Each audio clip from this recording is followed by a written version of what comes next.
Lo dejo aquí abajo, ¿vale? Quiero que me acompañen en la Biblia brevemente. Voy a meditar en Segunda de Corintios,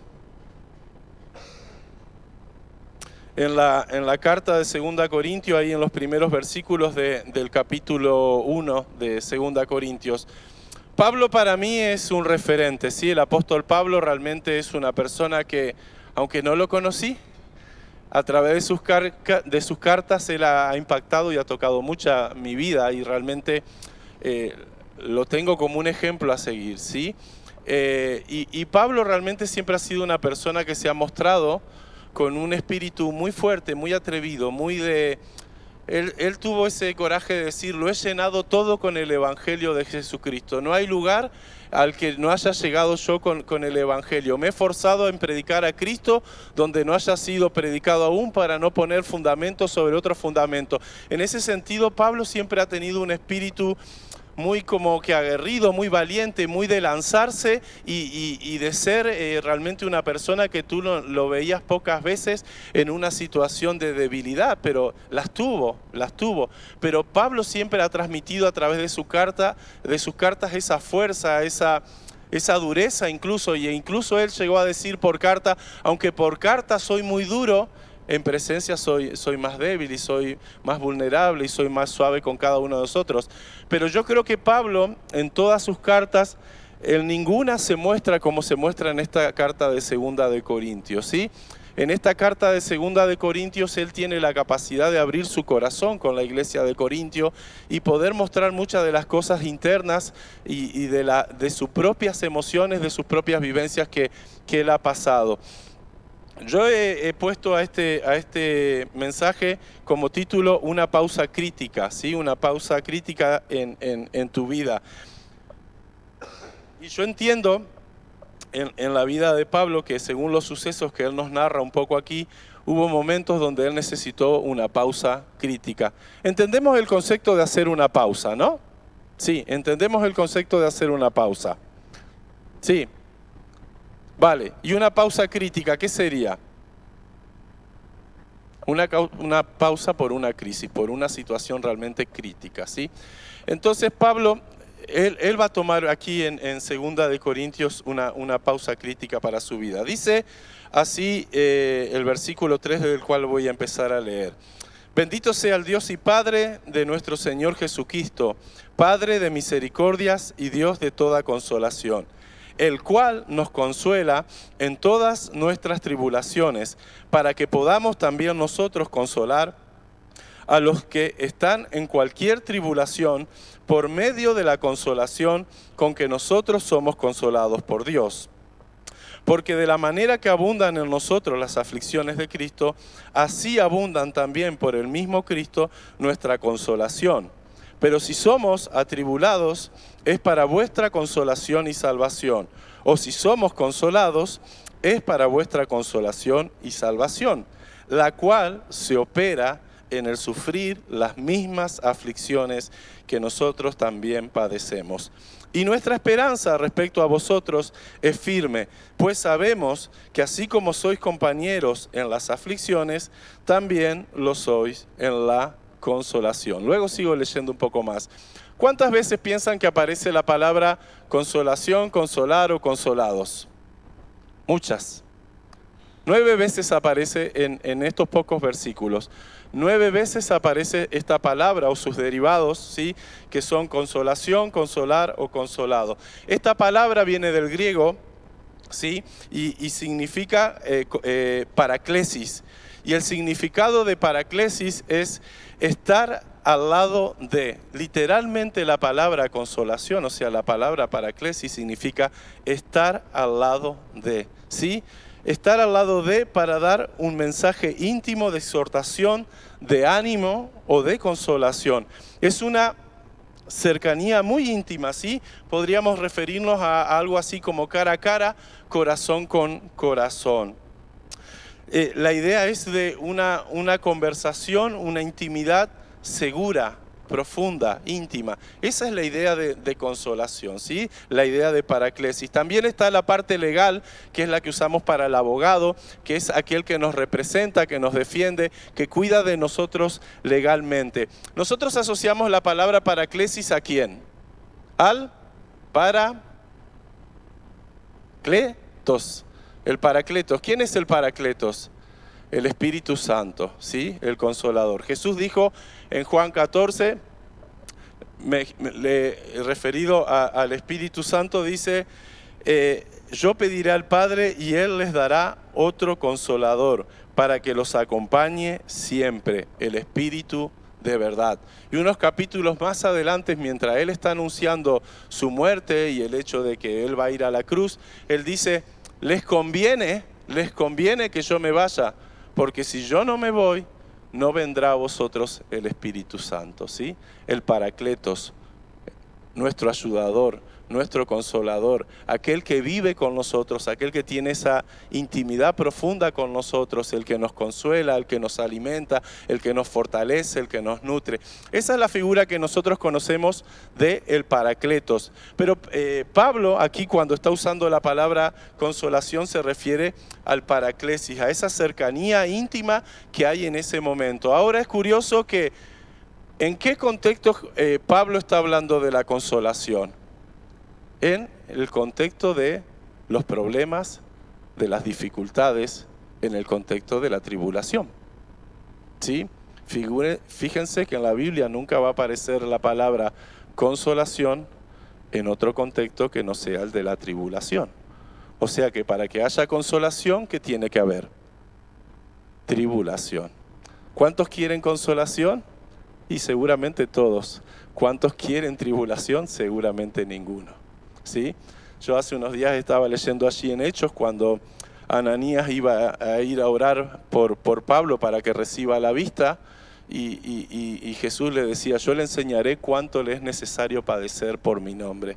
Yo creo que si Jesús hubiese dicho eso para mí, en el momento que yo le estaba conociendo a él, yo le voy a enseñar a Iván cuánto le es necesario padecer por mi nombre. Yo no sé si me hubiese anotado como voluntario ahí. Pero sin duda a través de la tribulación Pablo pudo aprender lo que es la consolación. Y esto es una paradoja porque realmente para que haya consolación tiene que haber tribulación. Ahora, figúrense que si usamos el versículo 8, ¿sí? La misma cantidad de veces que aparece la palabra consolación, que son 9 veces, aparece la palabra tribulación, ¿sí? Y para la palabra tribulación, Pablo está usando un término en griego que es pateaton, que significa sufrimiento. Y si usted busca en el diccionario el significado o qué es realmente sufrimiento, dice la capacidad de sentir emociones fuertes. Ejemplos, sentimientos profundos como la agonía, la ansiedad, la angustia, la persecución, la aflicción, el agotamiento, la depresión, el abandono, la ansiedad, la vergüenza, la traición, el engaño, la preocupación, el enojo. Esos son todos los sentimientos que se montan alrededor de la palabra tribulación.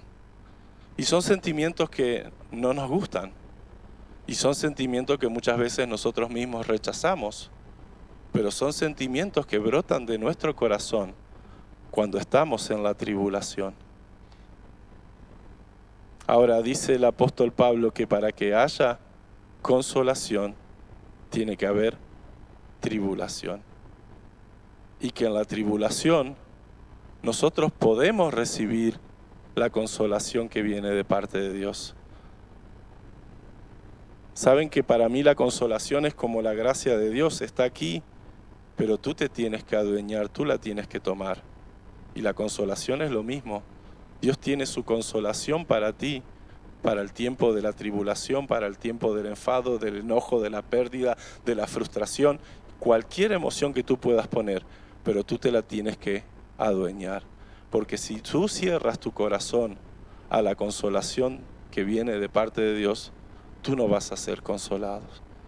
Y así como de Génesis nosotros podemos sacar ese principio bíblico de que Génesis 12, ¿sí? De que somos bendecidos para bendecir, porque Dios le dijo a Abraham, te bendeciré y serás bendición, y serán benditas en ti todas las familias de la tierra. Yo de aquí puedo sacar el principio bíblico que si soy consolado, puedo consolar. Ahora, si yo no he experimentado la consolación de parte de Dios, yo no voy a poder consolar. ¿Y de quién viene la consolación?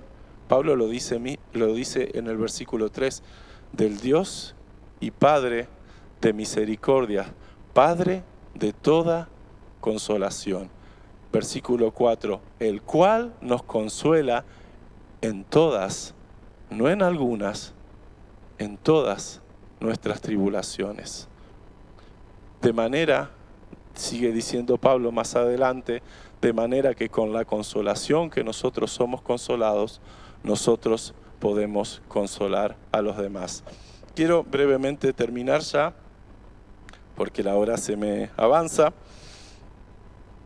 Yo leí hasta el versículo 7 y quiero seguir leyendo, versículos 8 y versículo 9. Dice Pablo, ya luego de hablar de la consolación, abriendo un poco más su corazón, dice, porque hermanos, no queremos que ignoréis acerca de nuestra tribulación que nos sobrevino en Asia, pues fuimos abrumados sobremanera más allá de nuestras fuerzas, de tal modo que aún perdimos la esperanza de conservar la vida. Pero tuvimos en nosotros mismos sentencia de muerte. Vuelvo a repetir, estamos normalmente acostumbrados a ver a un Pablo fuerte, ¿sí? A un Pablo que dice, todo lo puedo en Cristo que me fortalece, pues sé vivir humildemente, sé vivir en necesidad, sé vivir en abundancia. Y normalmente tenemos esta imagen de este Pablo, ¿sí? Que como que tiene una coraza aquí y que le pone el pecho a cualquier circunstancia. Pero él en esta carta se está dando el permiso de decir a la iglesia de Corintio, yo me vi en una situación fea. Yo me vi en una necesidad de que no pude con lo que me estaba pasando. Yo enfrenté un momento de tribulación que fue más allá de mi capacidad. Él dice que fue en sobremanera más allá de nuestras fuerzas. O sea que Pablo estaba totalmente desbordado con la circunstancia que estaba viviendo y él no tenía ningún tipo de control de lo que estaba sintiendo, de cómo estaba pasando por esta circunstancia que le tocó vivir en Asia. Y fue tan grande la sensación que tuvo Pablo en el medio de esa dificultad, de esa tribulación, que él mismo dice, perdí toda esperanza de salir con vida. Yo no sé si nos podemos imaginar la circunstancia. Yo no sé si a usted le ha pasado el hecho de que muchas veces en medio de distintas etapas o en distintas circunstancias de su vida, usted ha perdido toda esperanza de conservar la vida. Pero Pablo está siendo totalmente sincero. Él dice, perdí la esperanza de salir con vida. Es más, dice el versículo 9, pero tuvimos en nosotros esta sentencia de muerte. Él se sintió que estaba condenado a la muerte. Él se sintió que de esta ya no había ninguna salida, ninguna esperanza y que no iba a poder salir de allí. Esas fueron las sensaciones de Pablo. Esos fueron los sentimientos. Y luego de la palabra muerte, si usted se fija, hay una coma en la Biblia, ¿sí? Dice el versículo 9, pero tuvimos en nosotros sentencia de muerte, coma, para que no confiésemos en nosotros mismos, sino en Dios que resucita a los muertos. ¿Sabes que desde la palabra muerte y de esa coma a que Pablo pueda poner el para, no fue algo inmediato, no fue algo automático? Sí, él lo relató muchos años después y muchos años después él dice, ¿para qué tuvo en él esa sentencia de muerte? Pero Pablo en su vida tuvo que hacer una pausa crítica. Es más, él va a seguir abriendo su corazón en esta carta a los Corintios. Él va a decir en el capítulo 5, cuando llegué a Troa se abrió una gran puerta delante de mí para predicar el Evangelio, pero no sentí paz porque no tenía allí a Tito, que era su instrumento de consolación. Y va a seguir hablando en el capítulo 4 de cuán débil él se siente en su cuerpo, pero cuán grande es el tesoro de la fe y de la presencia de Dios en su vida. Realmente Pablo pasó por muchas circunstancias y él tuvo que tomar un tiempo, hacer una pausa crítica en su vida para poder ver qué había dentro de su corazón y dejar que Dios opere esa consolación que él necesitaba para luego ser un instrumento de consolación a los demás.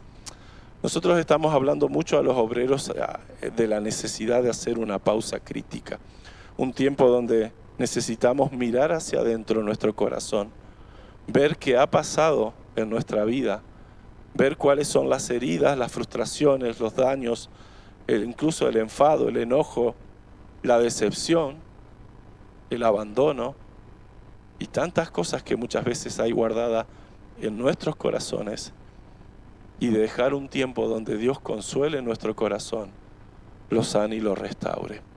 Yo en mi vida hace 5 años atrás pasé una crisis muy grande. Yo corría mucho con el ministerio, estaba tapado de responsabilidades, era la época que no se podía sacar dinero en el extranjero y encima de toda la responsabilidad ministerial tenía mucha responsabilidad por mi familia, me sentía muy agobiado por velar por el bienestar de mi familia y ver de qué forma podía conseguir el sustento para ellos. Y yo llegué un día en que mi corazón se quebró y que me sentí de golpe perdido, sin entender qué me estaba pasando y sin entender qué era lo que Dios quería hacer conmigo. Y muchos años después yo pude entender para que Dios, del versículo 9, que resucita a los muertos de la vida, nos haga entender que no debemos confiar en nuestra propia capacidad, sino en Él. Yo no sé cuál es tu circunstancia de vida, pero yo tengo algo muy claro, que nosotros como hijos de Dios normalmente, y sacando a la luz un montón de versículos, tendemos a tapar todo lo que hay en nuestro corazón. Y muchas veces el hecho de taparlo y meterlo en lo profundo de nuestro corazón, lo único que hace es que allí se pudra y genere algo peor. Dios quiere consolar tu corazón y Dios quiere utilizarse como un instrumento de consolación. Pero si tú no abres tu corazón a la consolación que viene de parte del Padre, tú no vas a ser consolado. Y te preguntarás tal vez, ¿consolación en qué? Muchas veces guardamos falta de perdón, muchas veces guardamos rencor, guardamos decepción. Yo en medio de la crisis que estaba viviendo por las circunstancias que me tocaron, y fue totalmente por correr más allá de mis capacidades y sin buscar llenar completamente mi corazón de la presencia de Dios cada día, yo en medio de todo eso yo decía, Señor, yo me siento decepcionado por ti, porque tú no has hecho nada en lo que yo estoy viviendo. Nosotros pasamos también una circunstancia muy difícil con la muerte de una chica que para nosotros era como una hija, y nosotros sentíamos muy injusto lo que Dios estaba haciendo. Y yo en ese momento entendí que aunque Dios no necesitaba mi perdón ni tenía que yo perdonarlo por nada, mi corazón necesitaba perdonar a Dios por no entender lo que Él estaba haciendo. Pero yo necesité dejar que Dios consuele mi corazón para poder ser luego un instrumento de consolación. Y eso es un poco lo que nosotros estamos siendo en este tiempo con muchos obreros del norte de África. Un instrumento de consolación, un paraclesis. Nosotros nos ponemos al lado de ellos y simplemente lo que le damos es consolación. Te invito a que cierres tus ojos, vamos a terminar orando.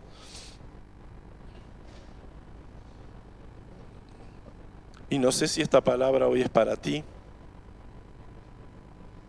pero yo realmente oro para que tú puedas abrir tu corazón al consuelo de Dios. Y no solo a lo que fácilmente quiere decirle tú al Señor, sino a esas cosas que tienes guardadas que tú no quieres sacar porque duelen mucho. Señor, yo te pido que tú puedas consolar, porque tú eres el Padre de toda misericordia y el Dios de toda consolación. Y tú quieres traer consuelo, Señor, a nuestros corazones, a nuestras vidas. Y Señor, cuando nosotros pasemos por tu consuelo, vamos a poder llegar a ser, como fue Tito para Pablo, un instrumento de tu consolación, de tu ánimo, de tu restauración. Señor, yo oro por esta iglesia para que tú trabajes en el corazón de la iglesia, para que tú traigas tu consolación, Padre, para que mis hermanos, Señor, en este tiempo puedan abrir su corazón y dejar que tú consueles, que tú sanes y que tú restaures, Padre. En el nombre de Jesús, Señor. Amén. Queremos dar gracias a Dios por la palabra que puso en el corazón de nuestro hermano. La verdad que yo te agradezco mucho, ha sido para mí una palabra muy oportuna y seguramente que el Señor continuará hablando a muchos corazones.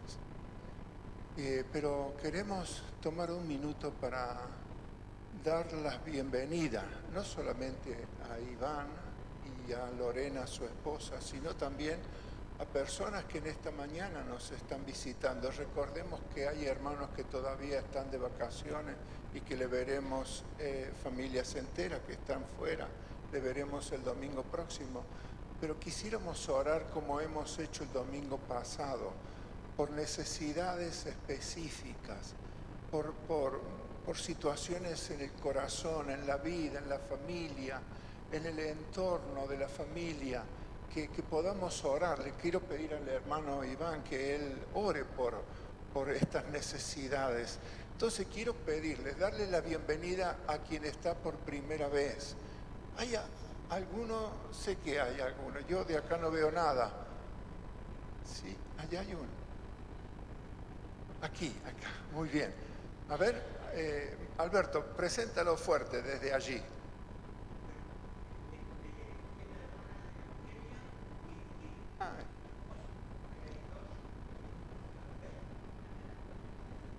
Muy bien.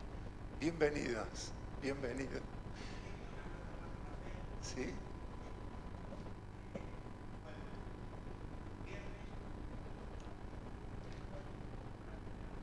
Y el miércoles en la reunión de oración. Sí. ¿Alguien más que está con nosotros? ¿Sí?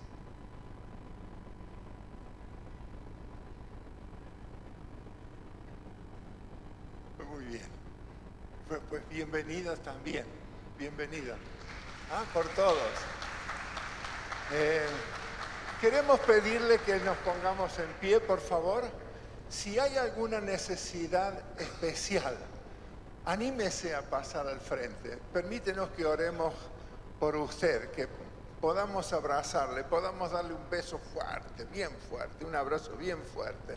Así que pasen si hay alguna necesidad especial. También por nuestras hermanas allí o esas personas nuevas que nos visitan, tal vez algún hermano que pueda estar en situación de necesidad, y oremos también.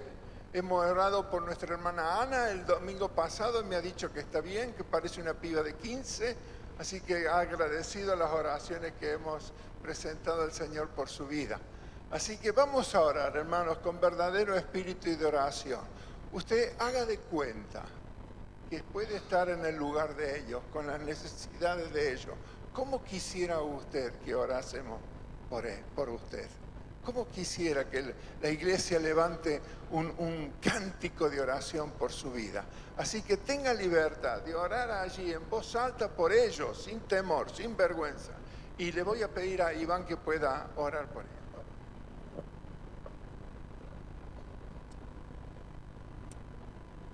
Padre, en el nombre de Jesús, Señor, queremos llegar delante de tu trono de gracia, Señor, porque tu palabra declara que es trono de toda misericordia, Señor, y Tú más que nadie, Señor, conoces la situación de cada uno de mis hermanos aquí. Tú conoces sus necesidades, tú conoces su corazón, Señor. Y queremos, Señor, en el nombre de Jesús, pedir que tú hagas tu obra completa en cada uno de ellos. Señor, dice tu palabra que la obra que tú comenzaste en nosotros la vas a perfeccionar. Y por eso en el nombre de Jesús, Señor, pedimos que ahora tu Espíritu Santo sea tocando sus corazones, tocando, Señor, las circunstancias de vida que ellos tienen, tocando las necesidades, Señor, transformando lo que tú quieres cambiar y lo que tú quieres hacer en cada uno de ellos, Señor.